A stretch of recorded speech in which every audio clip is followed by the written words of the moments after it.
இந்த நிலையில கரூர் போறதுக்காக டிஜிபி அலுவலகத்தில் ஒரு அனுமதி கடிதம் கொடுத்திருக்கிறாரு. அந்த இதில் பார்த்தீங்கன்னு சொன்னா இந்த பாதுகாப்பு விஷயங்களை எனக்கு செய்து தரணும் அப்படின்னு சொல்லி அவர் கேட்டிருக்கிறாரு.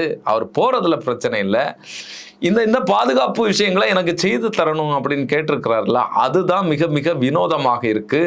இந்த உலகத்திலேயே எந்த அரசியல் தலைவரும் இதுவரைக்கும் இப்படி ஒரு விஷயத்தை கேட்டிருக்க மாட்டாங்க.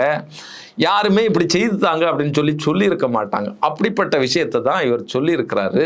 இவர் தன்னை அமெரிக்க அதிபர் ட்ரம்பாகவோ சைனாவினுடைய பிரதமராகவோ நினைச்சிருக்கிறார் போல் இருக்கு. அதனுடைய வெளிப்பாடாகத்தான் இதை கேட்டிருக்கிறாரு. என்னென்ன கேட்டாரு அப்படிங்கிறத நம்ம இந்த வீடியோவில் பார்ப்போம். இந்த கரூர் துயர சம்பவம் நடந்து இவங்க எல்லாம் தப்பிச்சு போயிட்டாங்க, தலைமறைவாயிட்டாங்க தாவேகா கட்சியினர்.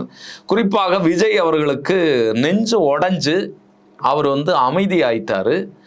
3 நாட்களுக்கு பிறகு அவர் ஒரு வீடியோ வெளியிட்டார். அதுலேயும் இந்த சம்பவத்திற்கு தார்மீக பொறுப்பேற்று வருத்தமோ கவலையோ அவர் தெரிவிக்கலை. அதுலேயுமே தமிழக முதல்வர் ஸ்டாலின் அவர்களை எச்சரிக்கக்கூடிய ஒரு தொனியில் தான் அவர் பேசியிருந்தார். இன்னுமே அவர் ஒரு சூப்பர் ஸ்டாராக, உலக மகா நடிகராகத்தான் அவர் தன்னை இது பண்ணிட்டு இருக்கிறாரு. எல்லாருக்கும் மேலான ஒரு நபராக அவர் தன்னை பார்த்துட்டு இருக்கிறாரு. அப்படிங்கிறது தான் இதில் நமக்கு வெட்ட வெளிச்சம் ஆகிறது. இன்னும் பார்த்தீங்கன்னு சொன்னால் இந்த அனுமதி கடிதத்தில் அவர் கொடுத்திருக்கிறது வேடிக்கையாகவும் வினோதமாக இருக்கு. ஏற்கனவே சொன்ன மாதிரி